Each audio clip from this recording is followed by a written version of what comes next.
All right, let's talk about money, simple and compound interest.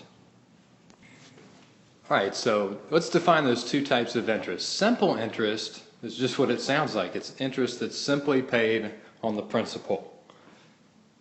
Now, compound interest is interest that's paid on both the principal and the interest. So which one do you think is going to produce more money? If you said compound interest, you are correct. All right, one more thing to copy down is we need to define what principal is. No, not that principal, and no, you're not in trouble. Principal is the initial deposit you have into an account. All right, you can pause the video if you need extra time to copy that down. And let's go ahead and talk about simple interest and how it's calculated. All right, the formula for simple interest is I equals PRT. And each of those letters stands for something. The I stands for the interest, the P stands for the principal, R stands for the rate as a decimal, and that's very important. And then T stands for the time in years. So keep in mind, if it was 6 months, that would be half of a year. You would plug in 0.5 in that case. All right. That doesn't seem too bad. We just need to make sure our rate is a decimal, our times in years, and then it's just a simple multiplication formula. All right, let's try an example question. Let's say that you deposit $300 in a savings account at 5% interest per year. How much would you have after 5 years? All right, I changed that just a little bit. $300 deposited into a savings account at 5% interest. How much money would you have in 6 years? And this is our example 1. Well, this is simple interest, we said. So we're going to write our formula, I equals PRT. And do we know the interest? No. Do we know the rate? Yes, that's my rate, the 5%. Do we know... Whoops, I just changed my P around. I had 2 R's there, sorry. So my rate is 5%. My principal is the $300, so that's my P. I'm just labeling everything. And then my time, that's my 6 years. So I'm going to put a T next to there. That way I can just plug stuff in. Now what do you remember about the rate? What's it have to be? A decimal. So I just move it 2 spots to the left, just divide it by 100. So that's really going to be 0.05.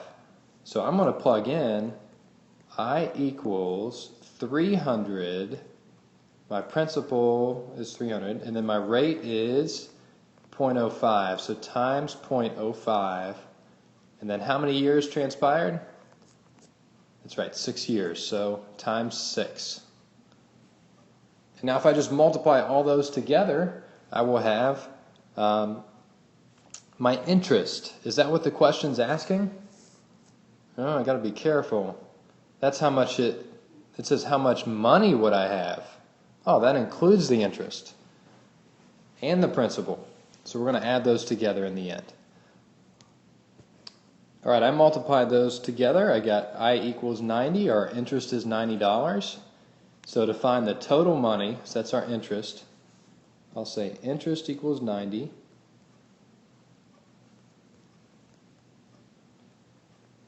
$90.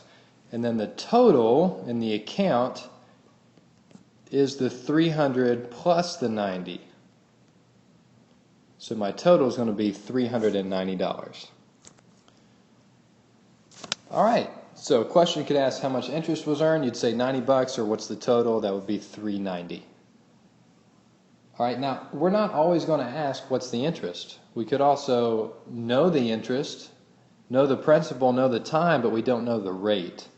So we need to learn or apply what we just learned about transforming formulas in this case. Let's try an example with that.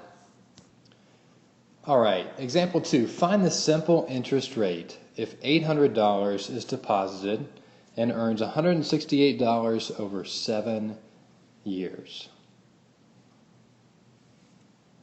Okay, we're going to write our formula down. I equals PRT.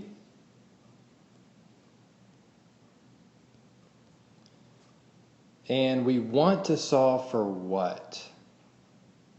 Yes, let's find the interest rate. So we need to find the rate.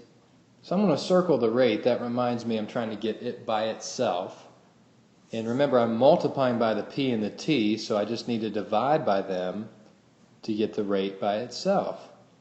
Whatever I do to one side, I do to the other. So my P's cancel, my T's cancel, and now I have the rate all by itself. So if I write that a little neater, it's going to be the rate equals I over PT. All right, so now I can just plug what I need to into that equation. So my rate I don't know, my interest I do know, that's 168. So I'm just going to plug in. So the rate equals 168. And the time is 7 years. So 7 also goes on the bottom. What else goes on the bottom? The principal. So the principal is 800.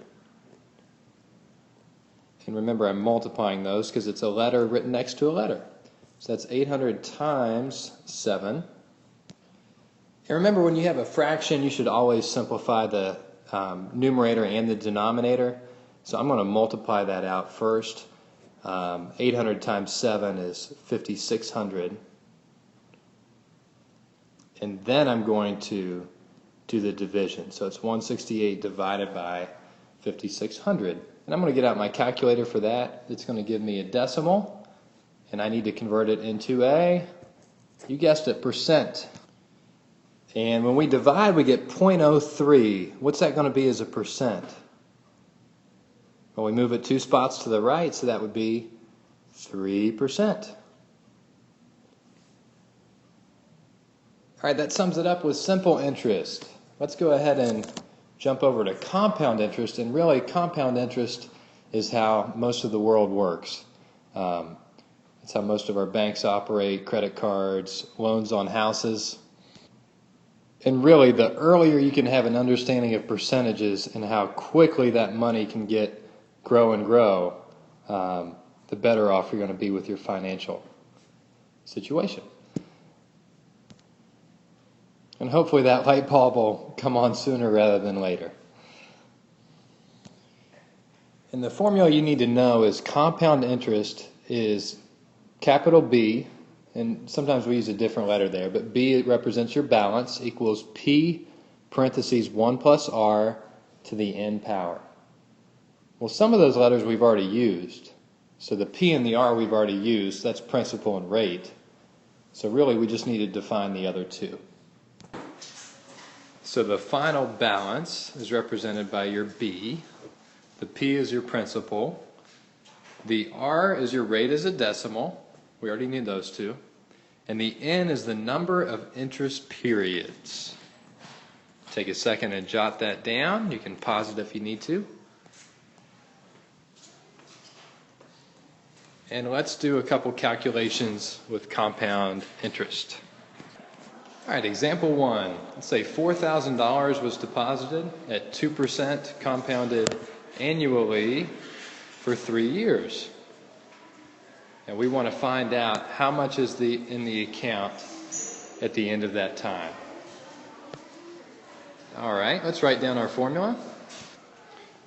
All right, so we don't know our final balance, so we're going to leave that capital B. We do know our principal is 4,000, so I'm going to plug in 4,000, and then 1 plus the rate. That 2% is my rate, but we need to make it into a decimal, so that will be 0.02. And then how many interest periods have passed? Well, since it's annually, and it's 3 years, 3 years has passed. So we're going to plug in a 3 for n, and then we can go ahead and type that in our calculator. I want to make it look a little better though. 4,000, that's going to be 1.02. I know 1 plus 0.02 is 1.02 to the third power. All right, let's find out what our final balance is. All right, so in our calculator, we're going to use the caret symbol. It looks like that for our exponent. So it'll be caret 3. And make sure you use the parentheses. We type that in, and we get the final balance is 4,244.832. Now, what does that 2 tell us? Does it tell us to round the 3 up or to keep it the same?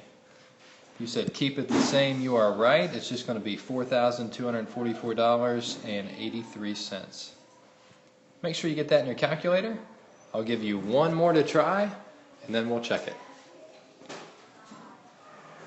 All right, here you go. Try this one on your own. All right, on your own, find the balance of $2,000 is deposited at 4.5%, compounded annually for 5 years. Go ahead and jot that question down and set up the equation, and we'll check that part first.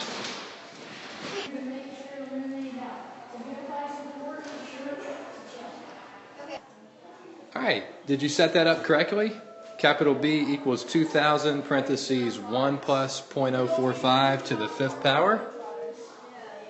And then you can just type that in your calculator using parentheses and the caret key. All right, you should have gotten $2,492.36. That 3 that you had on the end kept the 6 right where it was, so it just rounded down to 36 cents. All right, hope you got that. If not, rewind the video. And now you know a little bit how interest is calculated.